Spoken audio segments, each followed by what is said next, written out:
دەنگی گەل دەنگی هەر چوارپارچەی کوردستانە.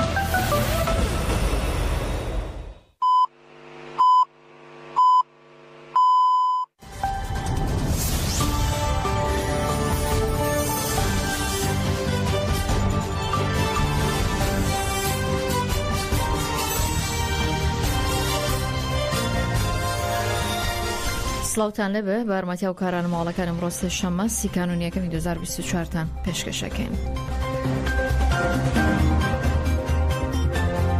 جارێکی دیکە دیمەنی هێرشەکانی سوپای تورک بەچێکی کیمیای بۆمبی ئەتۆمی تاکتیکی بڵاوکراونەتەوە لە گۆڕەپانی مەتینا لە هەرێمەکانی پاراستنی مەتینا ببورن مەدیا لە دژی گەریلا بەکارهێنرابوو لە هێرشەکاندا 4 گەریلا شەهید بوون. سوپای تورک ڕۆژانە تاوانی نوێی شەڕ ئەنجام دەدا و دوێنێش جارێکی دیکە دیمەنی هێرشەکانی بەچێکی کیمیایی و بۆمبی ئەتۆمی و تاکتیکی بڵاوکراونەوە و سوپای تورکیا لە گۆڕەپانی شاخی ئۆرتێی هەرێمی مەتینا لە دژی گەریلا بەکاری هێناوە. کاریگەری هێرشەکان بەچێکی کیمیایی و بۆمبی ئەتۆمی و تاکتیکی بۆ سەر سەنگەرەکانی بەرخۆدان لە دیمەنەکاندا تۆمار کراوە و ناوەندی ڕاگەاندن و چاپەمەنی هەپەکە ڕۆژانی 18 و 20 کانونیەکەمی 2023 لەبارەی هێرشەکان و زانیاریانی ڕاگەاندووە کە ڕۆژانی 14 و 15 و 16 کانونیەکەم لە گۆڕەپانی بەرخۆدانی شاخی ئۆرتێ لە هەرێمی مەتینا سەنگەرەکانی شەڕمان 41 جار بەتەقەمەنی قەدەغە کرا و گازی کیمیایی بردومان کردوە. هەروە جارێکی دیکەش بە بۆمبی ئەتۆمی تاکتیکی بردومان کراوە. 18 کانونیەکەمی ئەم ساڵیش لە گۆڕەپانی بەرخۆدانی شاخی ئۆرتێی هەرێمی مەتینا سەنگەرەکانی شەڕ 2 جار بەتەقەمەنی قەدەغە کرا و گازی کیمیایی بردومان کراون.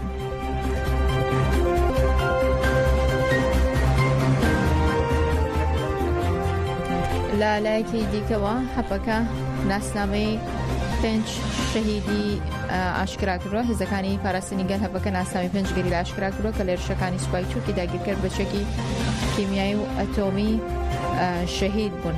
هەپەکە دەڵێت دەوڵەتی تورکیا تاوەکو شکستی خۆی بەرامبەر بە گەریلاکانی ئازادی کوردستان بشارێتەوە هەموو جۆرە تەکنیکێک بەکاردێنێت لە بەرامبەر ئیرادەی بەهێزی جەنگاوەری ئاپۆی ناگاتە ئامانجەکانی دەوڵەتی تورک و چەکی کیمیایی بۆمبی ئەتۆمی و تاکتیکی بەکاردێنێ و دەڵێ هاوڕێیانمان پەرچەم و ڕۆستەم و شاهین و جوان و ژیان شوێنکەوتوی ئەو میراتی بەرخۆدانی داستان ئامێز بوون کە لە هەرێمی مەتینا و تونێلەکانی شەڕدا بە پێشەنگایەتیان کردووە و ڕێبەر هەژار و نووری و ئامارەکان ئافرێنراون. هاوڕێیانمان جارێکی لە تونێلەکانی شەڕ لە چای ئۆرتێ مێژویان و سێوانێ و بە باوەڕیەوە تاوەکو دوایین نەفەس جەنگان تاوکونێ گەشتنە کاروانی شەهیدان. هەپەکە لەبارەی ناسنامەی شەهیدەکانەوە دەڵێت بەم جۆرە ناسنامەکانی ئاشکرا کردو سۆزاندومان ناسرا بە پەرچەم ئومود لە جولەمێرگ لەدایک بووە 15 تشرینی 2023 لە مەتینا شەهید بووە. ئۆرهان یاخود ناسرا بە ڕۆستەم ئارپی لەوان لەدایک بوو 18 کانونیەکەمی 2023 لە مەتینا شەهید بووە. بەدران گۆگدەمیر ناسراو بە شاهین نودا لە موش لەدایک بوو 18 کانونیەکەمی 2023 لە مەتینا شەهید بووە. ساڵح تۆفیق ناسراو بە جوان منبەج لە منبج لەدایک بووە 18 کانونیەکەمی 2023 لە مەتینا شەهید بووە. دیلان تونچ ناسراو بە ژیان تیمۆفی لە ئێلەح لەدایک بووە 26 کانونیەکەمی 2023 لە مەتینا شەهید بووە. هەپەکە بەڕای سەرخۆشی لە بنەماڵەی ئەو هاوڕێ شەهیدانە بەڵێن دەدا کە تۆڵیان بسێنێتەوە.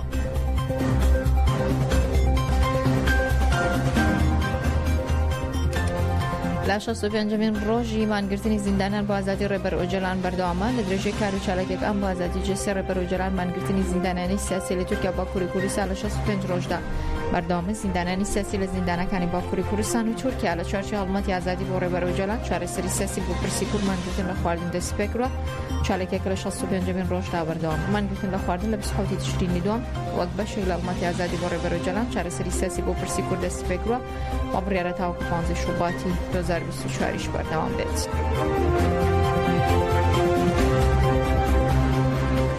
ئەو شوێنەی لە ناوچەی ئامەدی کە دەوڵەتی تورک ڕایگەیاندبوو دوێنێ کە گوایە ناوەندی پاکەکە بۆ بردومان کراوەش بە پێی زانیاریەکان و شوێنە ماڵ و شوێنی مانەوەی ئاژەڵداری گونیشینەکان بووە. دەوڵەتی تورک ناوچە مەدەنیەکانی بەشووری کوردستان بەردەمان دەکات و پشتیوانی پارتی دموکراتی کوردستان هەوڵدەدا گوندەکان چاڵ بکات. فڕۆکەی شەڕی سوپای تورک لە 16 کانونی دووەمدا بەردەمانی گوندی سپیندار مژێ و گەڤنە و مژێ ئامەدی کردبوو بۆ دەوڵەتی تورک ڕاگەندراوی فەرمی بڵاوکردووە ڕایگەیاندبوو کە ناوەندی پەکەکە بەردەمان کراوە. بە پێچوانەی بانگەشە و ڕاگەندراوەکانی دەوڵەتی تورک ئەو شوێنەیە کە بەردەمان کراوە ماڵ و شوێنی مانەوەی ئاژەڵداری گونیشینەکان بووە بۆ دانیشتوانی و گوندانە تا ئێستا ناتوان بچنەوە گوندەکانیان و کاربەدەستانی پارتی دموکراتی کوردستانش ڕاگەناگەن گونیشینەکان بگەڕێنەوە سەر ماڵ و خاڵی خۆیان.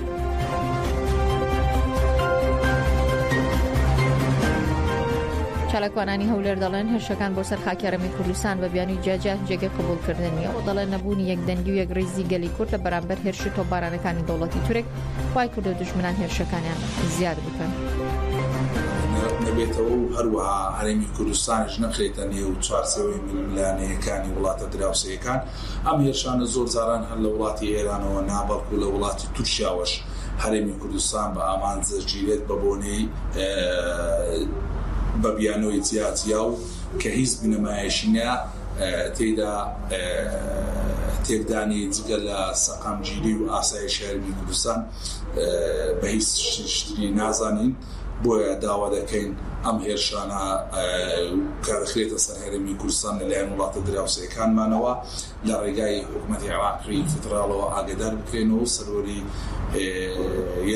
سەروەری وڵاتی عێراق هەمیشە پارێزراو بێت. ئەمە لە دێر زمانەوە هەمیشە وڵاتە دراوسەیەکان کێشەیان لەگەڵ هەرێمی کوردستان هەبووە وەک باسم کرد بە بیانۆی جیاجیا بە کۆمەڵێک مبەڕیرەوە کە مبەڕێرەکانیان هیچ بنەمایەکی یاسایی و ئاسایی نییە کە تێیدا ئەوان هەرێمی کوردستان دەکەنە ئامان وەک باسم کرد ئەوان دەیانەوێت هەرێمی کوردستان لە ڕووی پێشکەوتنەوە لە ڕووی بوون بە نزیکبوونی بە دەوڵەت بۆ خۆی هەموو ئەو هێز ئەو وڵاتانەی کوردیان بەسەدا بەش بووە لارە هەموو شتێک ئەوانە لە هەموو شتێک دژایەتی یەکتر بکەن لە سەرکوتکردنی کورد دەهێشتنەوەی کورد بەو جۆرە متتەفقینەوە. یعنی ئەوە چیانێ ینی وەکو بڵێن حەڵقەیەکی بازنەیەکی یەکگرتویانێ ئەم چ ئێرانە تورکیا سووریا چ عێراقا. بەڵام ئەوەی ئەمە دەمانەوێت باسی بکەین ڕەنگە ئاسانتر بیتۆ لەگەن نەتەوەکان جیاوازی هەیە لەگەر حکوومەتەکان لەگە دەوڵەتەکان. دەوڵەتی تورک دەوڵەتێکە دەیەوێت لەو مندیقەیە بەشی ببەرکەوی. ینی ئەوەی کادی خۆی من ڕەنگە پێچەوانەوە ببینم ئەوەی لە خلافەتی عوسمانی لە دەستیاندا ڕەنگە وزارە شتێشتر دەستدەن. بەڵام ئەوە ئیتر کاری خۆیانە دەیکەن ئەو کارەی دەکەن بۆ ئەوەی بێنەوە ناو معادلاتی نێودەوڵەتی دەکەونە ناو معادلاتەکەیان ناکەونە ناو معادلاتەکە ئەوە شتێکی ترە. بەڕێزان بڕیارە ئەمڕۆ کۆنفرانسی ژنانی ئێزیدی لە پەرلەمانی ئەوروپا بەڕێوە بچێت. شەتری ئەنجومەنەکانی ژنانی ئێزیدی سەرکردایەتی کۆنفرانسەکە دەکەن. نوجیانگونەی و دەبێژی ئەنجومەنی ژنانی سیوان و ئێزیدی لە دەستگای ANF-ەوە لە دوانێکدا باسی لەوە کردوە بۆی شنگال ببێتە ناوچەیەکی سەلامەت هەنگاوی کۆنکرێتی لە سەراسی نێودەوڵەتی پێویستە و بڕیارە ئەمڕۆ لە پەرلەمانی ئەوروپا کۆنفرانسی ژنانی ئێزیدی بەڕێوە بچێ. هاوکارمان ئەڤین لە ناو کۆنفرانسەکەەوە زانیاری زیاترمان دەداتێ. ئەڤین سڵاوت لە ببیانێت باش پێمان بڵێ ئایا کۆنفرانسەکە دەستی پێ کردووە ئەو مژارانەی کە ئەمڕۆ لە بڕیارە باس بکرێت چی دەبن؟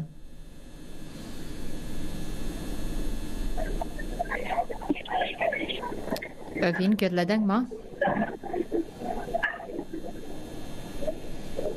ئەڤین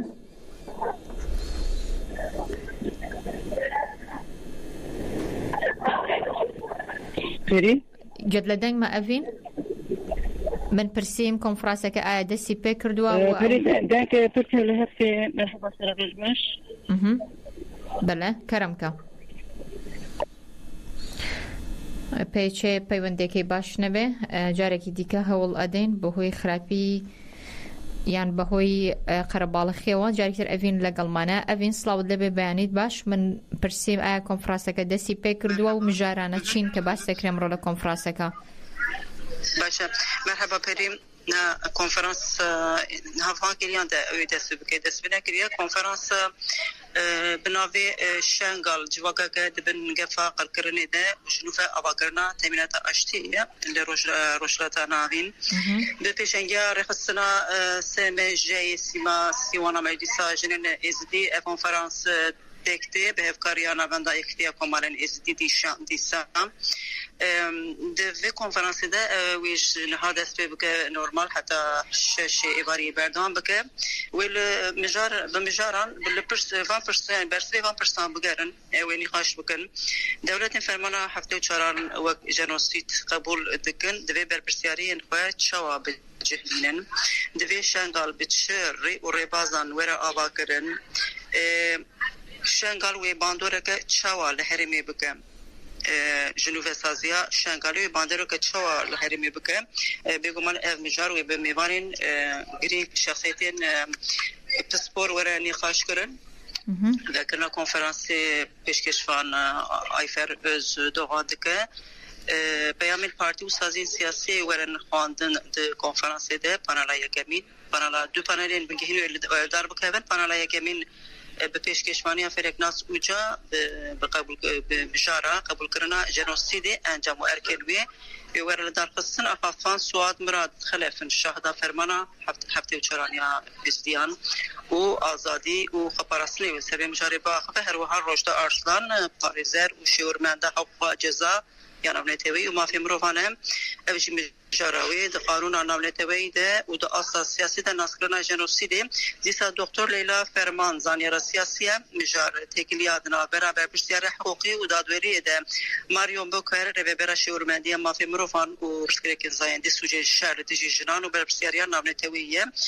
پشت پانالا دویم پشتی نیوروی دست بکه پشکشفانیا شیلان بدر خدر به پرسپکتیفین دوماندنا واقرنا و ناسکرنا رهبری خاصری شنگالی به درجه آخفتوان سوهم داخل رشوی شهدا فرمان هفته چاران به مجاره خبری خاصن کرنا جنان و پرسپکتیفین پیش روزی دیسا دکتر رسمان زانیار و روزنامه‌وانه شنگال هرما ناکو به مجاره گفتگو بکه دیسا دکتر متیلت اکسو مدلاس به روزی و چهار سریه جبو شنگال و هرمی دپیره ساعت دور 5 و نیوان جی و جمنامه کنفرانس دیسا وره اشکره کرن کنفرانسا ایرو یا برنابه کنفرانسا شنگال جواکا که دبن گفا قرکرنه ده جنوب آبا کرنا تمینات آشتی على رشلاتا نابینه و ساعت 8 دشش ایواری بدایی ببین هاوسا هیجانه که لسالونه پر کسانه شخصیتانه بگمان هی نونو دکابن هندرش گلک جوان تام کنفرانس رونشتیه و دست پید نکرنه دنیا اکسپین لەگەڵ مامبوو لە پەرلەمانی ئەوروپا بێگومان لە کاتژمێرەکانی دیکەدا دێنە وڵات بۆ تەواوی زانیاری کۆنفرانسەکە بگوێزینەوە. ڕۆژێکی خۆش.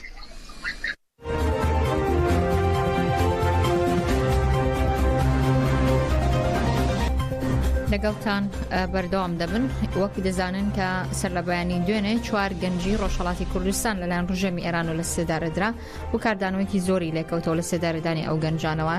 یەکێک لەوانە سیامەن موعینی هاوسەرۆکی پژاکە بەڕای شەرمەزارکردنی لە سێدارەدانی و 4 گەنجە دەڵێت وەڵای خانی گەنجەکانمان دەکەینەوە. هاوسەرۆکی پارتی ژیانی ئازادی کوردستان پژاک سیامەن موعینی لە پەیامێکدا باسی لەوە کردو کە لە تۆڕی کۆمەڵایەتی ئەکس بڵاوی کردوتەوانێ تێکۆشانی شۆڕژگەرانە لە پێناو کۆتایانان بە دیکتاتۆری بۆتە شتێکی ناچاری.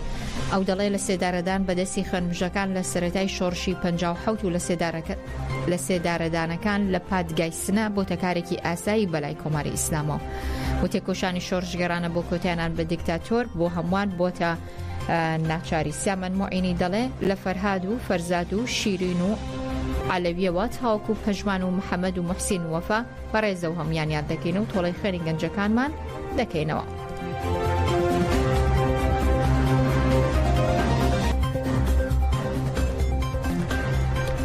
ماوەی 98 ڕۆژە سلێمان ئەحمەد ڕۆژنامەوان و ئاسازی بە شارە ئاژانسی ڕۆشنووی بێسەر و شوێنە کاردانەوەکان لەبارەی ئەوەی کە زانیاری بۆ دەست بخرێت تاو پێسە بەردەوامە. ئەمانش خەلیل ڕۆژنامەوان لە سلێمانی دەڵێ بۆردی سەرنجم لەسەر کەیسەکەی داوە ڕێگەنەدان بە ببینینی لەلام پارێزەر و خانەوادەکە و پێشێلکارێکی گەورەیە بۆ تا دێ پێشێلکارەکان زیاتر دەبن و بارودۆخەکە دەچێتە قۆناغێکی مەترسیەوە. منوکو خۆم بە وردی متابعی کەیسی و ڕۆژنامە نووسە بەڕێزەی ڕۆژنیوسەکەم بەداخەوە نزیکە بێتەوە لە 90 ڕۆژ کە تا ئێستا ڕێگە نەدراوە کە سوکارەکەی و پارێزەرەکانی سەردانی بکەن. پێم وایە ئەمە پێشەلکارێکی گەورەیە. تەمان پێشترش پێشەلکاریەکان هەر هەبوون ساڵانە تۆمار کراونەوەنە، بەڵام ئاستی پێشەلکاریەکان بەم تا بێت ساڵ بە ساڵ مەترسیدارترە بێ و زۆرترە بێ وەچێتە قۆناغێکی مەترسیدارترەوە. بە تایبەتی ئێستا کە هەردوو لانی دەسەڵاتدار پارتی دیموکراتی کوردستان بە شێوازێک و لە سنووری زۆنی سەوزیش تا ڕادێکی زۆر گرتن و پێشەلکاری تۆمارەکرێ. ئەوەی کەسی ڕۆژنامە نووسە بەڕێزەی ڕۆژنیوز بەڕاستی پێشەلکاریەکی تەواوی کاری میدیا لە هەرێمی کوردستانی عێراق، هەروە پێشەلکاریەکی تەواوی کاری میدیا و ئازادی کاری ڕادەبڕینێت لەسەر ئاستی دنیاشتا. بە تایبەت کە ئەو ڕۆژنامە نووسە بەڕێزە مۆڵەتی فەرمی هەیە، بە مۆڵەتی فەرمی ڕۆژتەوە ڕۆژئاوا و بەشداری پرسەی باوکی کردو لە کاتی گەڕانەوە لە کاتی بە مۆڵەتی فەرمی هاتوچۆی کردووە و لەو مەترسیدارترەوەی کە تا ئێستا نە شوێنی ئاشکراکرێ، نە ڕێگادرێ کە سوکارەکەی بیبینن، نە ڕێگادرێ پارێزەرێکیش ببینن. بۆیە ئەمە بە بڕیاری پێم وایە بە بڕیاری سیاسی گیراوە و یانەوە کەیسەکەی بکەن بە